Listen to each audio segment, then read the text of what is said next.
What is up, everybody? It's BMAX Bracketology, and I am back continuing the series of predicting every single college basketball conference championship winner. And as you can see by the title of this video, I'll be doing the Ohio Valley Conference today, the OVC, whatever you want to call it. And they also do that gauntlet style type of bracket. So I'm going to show it to you right now. The 1 and the 2 seeds get a double bye, and then the 3 and the 4 seeds get just a bye, and then the 5, the 8, the 6, and the 7 have to play one round. I kind of like this idea of the bracket. Not everybody deserves to play in the conference tournament. They have, I think, 11, 12 teams in their conference, so I kind of like the idea of, you know what, you have to be a little bit competitive in our conference to be able to play in or get an opportunity to play in the postseason. I like that aspect.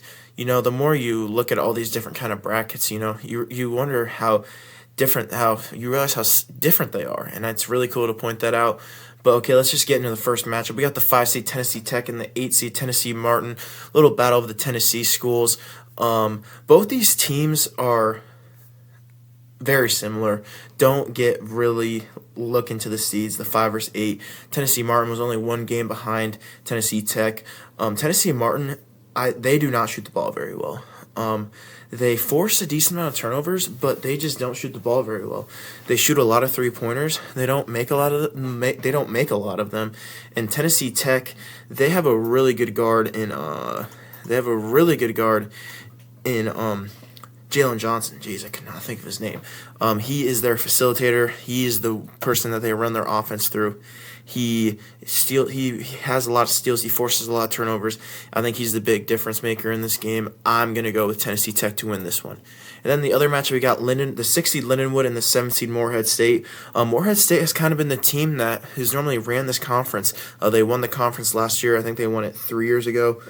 Southeast Missouri State won it 2 years ago. But Preston Spaldron's gone now. He's now at James Madison.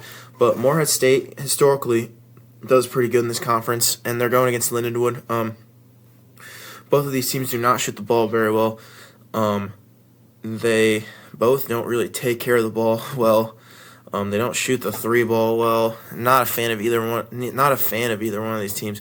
But I'll tell you one thing that Lindenwood does really well is that they make teams uncomfortable. They force so many turnovers, and they score off those turnovers, which I really, really like. I think Lindenwood's going to win this one over Morehead State. The Lions are moving on in this one. And then we got the 4 seed Little Rock and the 5 seed Tennessee Tech. I'm a fan of this Little Rock team. Their defense is really, really good. Majority of their starters are either positive in steals or blocks, so they really do play defense. They really value in that. They value in turning teams over. They don't take care of the ball very well, but Tennessee Tech doesn't force a lot of turnovers.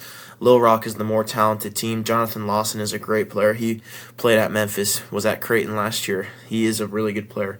Give me Little Rock to move on in this one. And then the other matchup, we got the 3 seed Tennessee State and the 6 seed Lindenwood. Tennessee State, both these teams like to get to the line, is what I'm trying to say.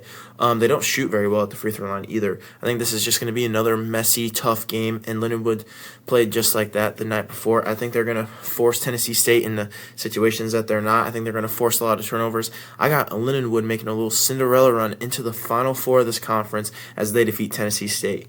And then the first semifinal matchup, we got Southeast Missouri State, the 1 seed, versus the 4 seed Little Rock. Little Rock, I already talked about this a little bit earlier, is that Little Rock likes to feed off teams that turn the ball over. They like to score off points, off turnovers, but I'll tell you one thing, Southeast Missouri State does not turn the ball over. They are very, very efficient offensively. They got really good guard play. They're really, really efficient. I love the way that Rob Martin runs the offense. He's very quick. Brennan Terry, he's a very quick forward. Stacker quick. I mean, Teddy Washington really quick. This is just a really quick team. They're long, they're tall, they're quick. This team is going to be able to not turn the ball over just because they don't. And Little Rock likes to feed off that. I don't think this is a good matchup for Little Rock. I got Southeast Missouri State moving on to the championship game. And then in the other semifinal, we got the 2 seed SIU Edwardsville versus the 6 seed Lindenwood. I think Lindenwood, they do turn teams over. SIU Edwardsville does not really turn the ball over. Terry or Brandon Terry, he kind of turns the ball over a little bit. He's the one that kind of runs their offense, or not Terry, Brian Taylor. He is the one that kind of runs their offense. Rayshon Taylor is a stud for Edwardsville. Those two alone, I think, are enough just to take care of this Lindenwood team. Lindenwood does not shoot the ball well. They just don't really do anything well other than force teams to turnovers. And I think our SIU Edwardsville is just not going to turn the ball over. I think they're going to be fine. So that's kind of what a lot of teams in this conference are heavily reliant on forcing turnovers.